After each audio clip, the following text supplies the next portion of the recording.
want to get your reaction. We've been talking about this videotape.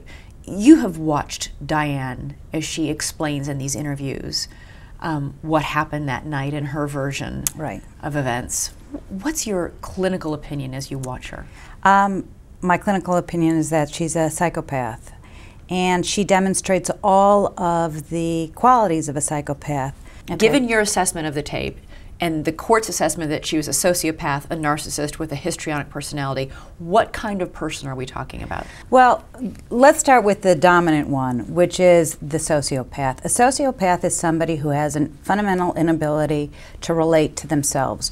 When you are growing up, when you are a little kid, you learn how to identify emotions, in part because you see other people and you recognize those emotions in yourself. And you begin to develop an ability to understand what it feels like to feel happy and sad. And then you can recognize that in others, so that when you see somebody in distress, you have an empathic response, meaning you feel bad by seeing somebody who feels bad. So sociopath doesn't feel empathy? A sociopath does not feel empathy. Beyond that, so that's the shallow end of the spectrum of sociopathy.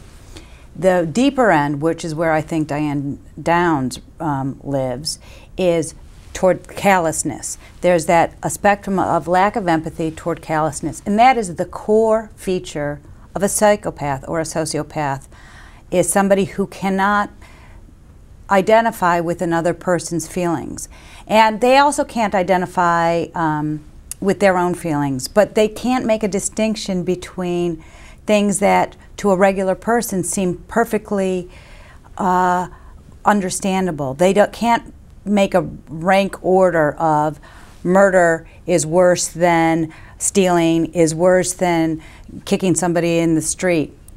And that she shows that so dramatically when she's talking about watching the blood come out of her little girl's mouth, and hearing the gurgling, and then transitions to, well, I was hurt too. I couldn't tie my shoe for I don't know how long, and every time I have to look at that ugly scar.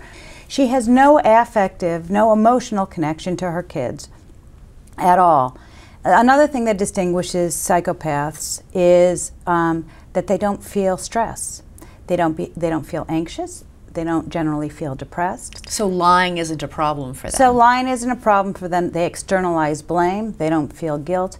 And again, if somebody else had shot those kids, a normal person, a non-psychopath, would have been deranged. They would have gotten into the car. They would have not known what to do. They wouldn't have been able to find their keys. They would have tried to help the kids at the site. They would have not calmly driven to the emergency room and, said, here's what we need to do. You first need to get them medical help, and then you need to do, their blood type is this, call the police. And then let me call my boyfriend. I mean, and that lack of an emotional response is the definition of a psychopath. You have mentioned this videotape. She gave a lot of interviews. Diane liked being on television. Of course she did. What did you find the most chilling of all the interviews that you watched? Well, they're all sort of chilling. It was chilling when I watched her interviewed by the police, where she giggles. I mean, it's about a week after the kids were shot, after she shot her kids in her arms in a brace.